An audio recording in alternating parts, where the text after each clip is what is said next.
Subscribe करंतु ओडिया दैनिक पंचांग channel को एवं पाखरे थिबा बेल आइकन टी को दबाई दियंतु जहा फଳରେ आपण हमर लेटेस्ट नोटिफिकेशन सर्वप्रथमे पाई परिबे।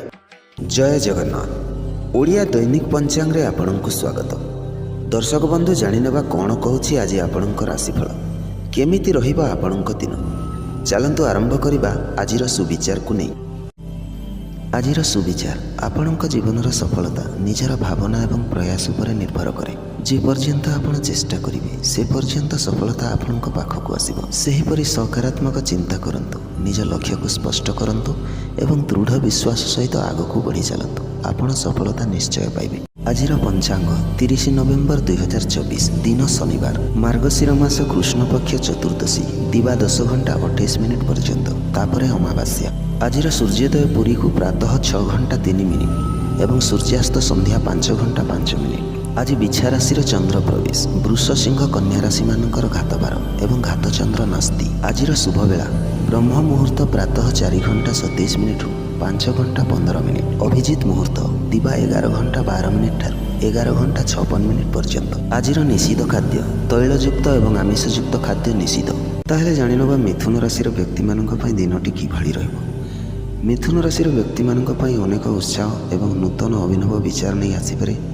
जीवनर अनेक क्षेत्र में आपण नुआ अभिज्ञता संग्रह करेंगे। निजर प्रस्ताव और योजना को आगे नेबार समय थिबारु काम रे आपण सफल हेबे। किछि प्रकारर प्रसन्नता आपणक जीवन को आनंदमय करिवो। परिवार रे सहयोग एवं मनोमिलन आपणक दिनटी को भल करिवो।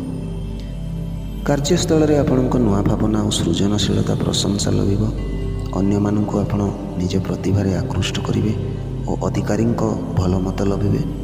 जो माने व्यवसाय करुछंती सेमानक पई नुआ चांस आसीपारे, जहाको ठीक भाव में व्यवहार करी लाभ हेबो। निज काम रे धैर्य एवं संपूर्ण मनोयोग देवा आवश्यक। परिवार जीवन में मिलन एवं खुशी रहिबो। आपणक प्रियजनक सह हस खुशी करिवार सुजोग मिलिबो। परिवार जणे जनकु सहायता करिवार माध्यम रे आपण एक सुखद अनुभव लभिबे। जीवन साथी सह किछि समस्या देखा दे पारे, जहाँ को शांत भाव समाधान करिवार आवश्यकता रही। आर्थिक दिगरे भल थिबा सत्वे अपरिपक्व आर्थिक निष्पत्ति करिवारु बंचिबा आवश्यक। अन्य मानकु धार देवा किंबा बड़ लगाण करिबा पूर्वरु भल भावे विवेचना करंतु। नूतन अर्थ निवेश करिबा पई समय आदर्श नुहे। आपणक स्वास्थ्य और सतर्कता आपणक स्वास्थ्य भल थिबो किंतु मानसिक चिंता टिके रहुछि।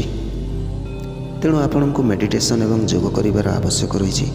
अत्यावश्यक शारीरिक कार्यकलाप आरंभ करंतु नहीं।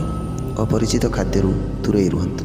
आपणक पई शुभ संख्या 9 एवं शुभ रंग सबुज। आज आपण केतेक रुद्राक्ष माला धारण करंतु एवं शिवंक मंत्र जप करंतु। यह आपणक मनोबल को बढ़ाइबो और आपणक जीवन में आनंद आनिबो।